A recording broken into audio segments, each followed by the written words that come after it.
Fidèles téléspectateurs de Congo Millennium, bonjour et bienvenue dans votre nouveau numéro de Qu'une réalité.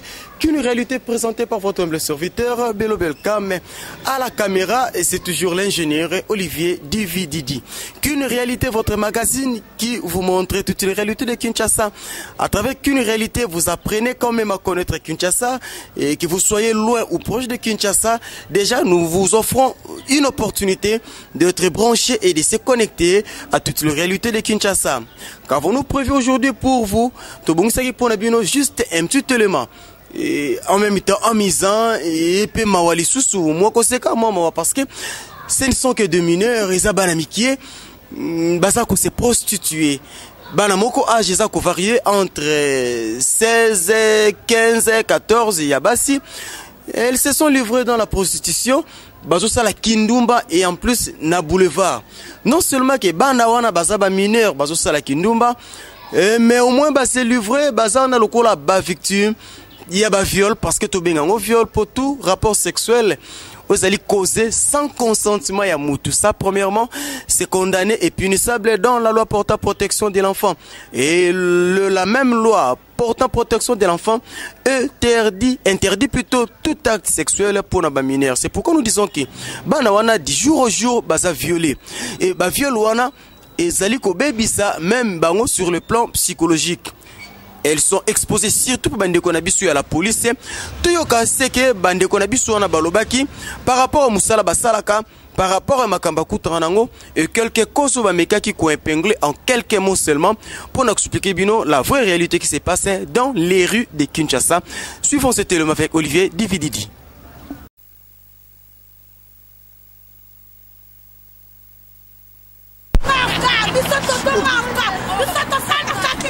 Ok, yak, bonjour Yaya. Tokuti bino awa na liboso boulevard Lumumba yebisa biso yoza bino boza banani. Papa biso a tozali ba fazer, tozali ba fa de la rue. Tozali ba fazer, tozali ba fa de la rue. Ba yo bima na balabala pona nini? Ngande na boye na bimana ndaku ngande na boye na bimana ndaku na biso po mère na biso mama bisate ka bitabe père na biso adaya mais bisake na teka bitabe bani kotana fute la kala liponga neza salite le kwa paka juma yango la linga ngosko na linga vanda kunete so bo changer mère na biso parler na zongi ndaku yo okimono ka ndaku po mama place avant déjà salite na bando tonga kuna mbongo alela ndaku kuna sate bakonti basunga biso mamoli basunga biso. Ok, merci beaucoup. Yaya yo kombo nani? Kombo na Naomi siko na terrain ba mista ba yaya babenga ko nani? Na terrain siko babenga nga mitindo gracia. Babenga ko mitindo poani. Na pesa ka mitindo fort. Donc yo pena jene. Est-ce que vous savez que Naomi balabala eza ndenge nini? Balabala na ngoka kimia mbeba pasi pesa balabala. Tozo makata aji na bisote. Bozora nini? Bagoro aji na bisote. Bozora ba viola rabino to ezara te bosolo laka. Zela. Ezara ndenge nini la violi to ndenge nini? Iyo pam to bafali. Ah pena nebwe viana tozo ngo pona to liaka. Ya to sibi sana ba pa mikolo na butu. Bafuta rabino combien? Bafuta biso $10.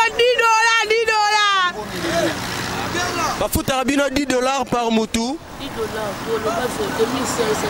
Mutu moya $10 so pe fo pa bona bete pe mbo na poche.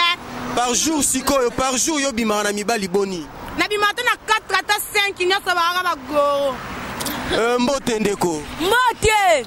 Kombo nani? Kombo na debo amangongo. Na terrain babenga rosko nani? Na terrain babenga DJ Makolo Bampuku.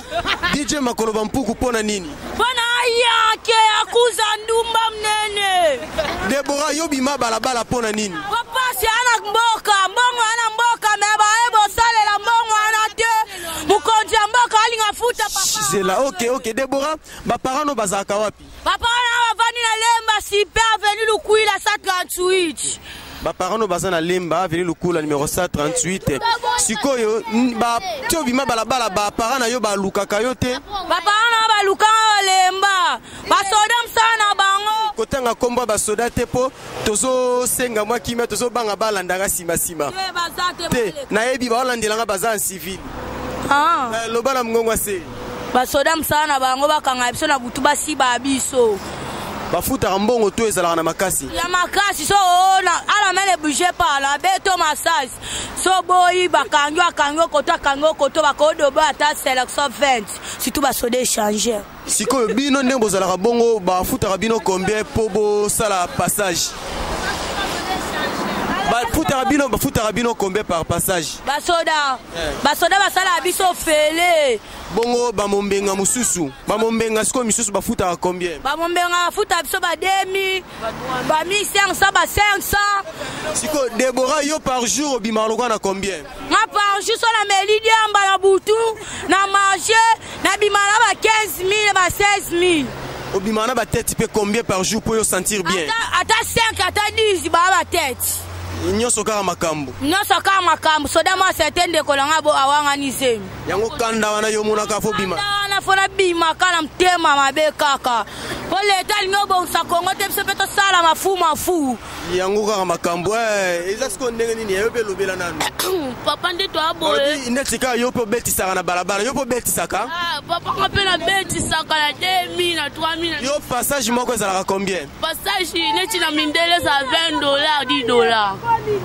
batu mwindu bafutaka yo combien po baleka nao batu mwindu bapesanga ba 1500 ba 2000 ba 3000 na par jour yo bimaka na mi ba tête le quoi combien pe pour sentir bien na ko bima neti ngande na boye na ko bima ta moi 5 teti moi 6 teti koki ba teti na biso batu bakombola balabala Joseph Fatia biso to bima na bango na lobi siko yo bima balabala po anini ngande na boye dans la bossa mamo lifazo la biso centre moi bongisa biso ponde to aboye to kike mikolo eza mikolo belle sang sika makelele po toyebi ke mikolo nde to aboye liko fezo ya biso siko tosuka wa boso la biso bandako soki mvule beti bozalaka ndenge nini soki mbule beti topola kaka so mbule sili tokauki kabongo ezala mweza na tongo siko ti bolalaka wana bariske ezalaka te na balabala bariske ezala ya makasi basoda bakoya boye bakote biso na vakabondashi boye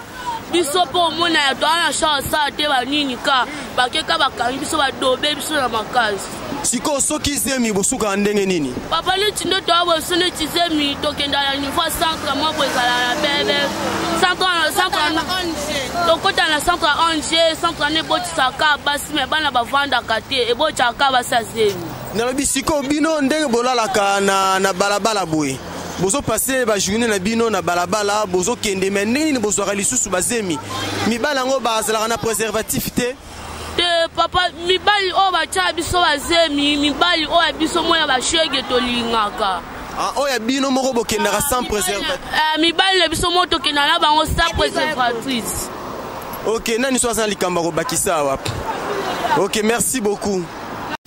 Bouti kolanda ba élément to proposer bino na compte y a qu'une réalité, il y a pas de commentaires à faire parce que na Congo Millennium nous disons que les images parlent. Les images ont elles-mêmes parlé. Bomoni moi brutalité on a bazanango moi façon on est à réfléchir, elles sont sans pudeur. Pourquoi? C'est parce que la société ne leur a pas offert la chance. Yakoko la malamu, comme dit notre humble serviteur, l'artiste et musicien Jacques Goubale, Baibinga Boumouana, et malgré ça, Batikite Koswana, Banawana, Basepeli Penzate na Boumouana na Bango, Babriye Baétape, et elles se sont livrées à la prostitution. Babungisi sans sabomoto, babungisi sans pudeur, elle raconte n'importe quoi et puis baza mokolo na mokolo, ba victime ya ba viol ya ba policier. La police qui est censée de nous protéger et nos biens et voilà, patrouille à Boutou, s'il faut le dire. Et Zalakanango kaka contre la criminalité, il y a quelques éléments, il y a la police au baza indiscipliné, ba se livra kana bango kolanda bana wana miki ya ba mineur et surtout oyo baza inconsciente na katia prostitution na bango pour basakana na yango.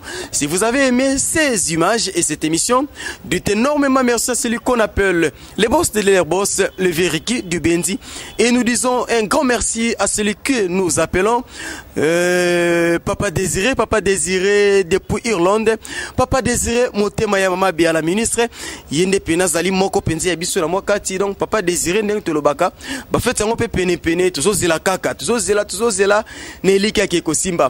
Merci chers téléspectateurs de Congo Millennium, nous sommes pratiquement à la fin de notre émission et nous vous rassurons, restez toujours branchés, vous ne serez jamais déçus dans www.congomillennium.com.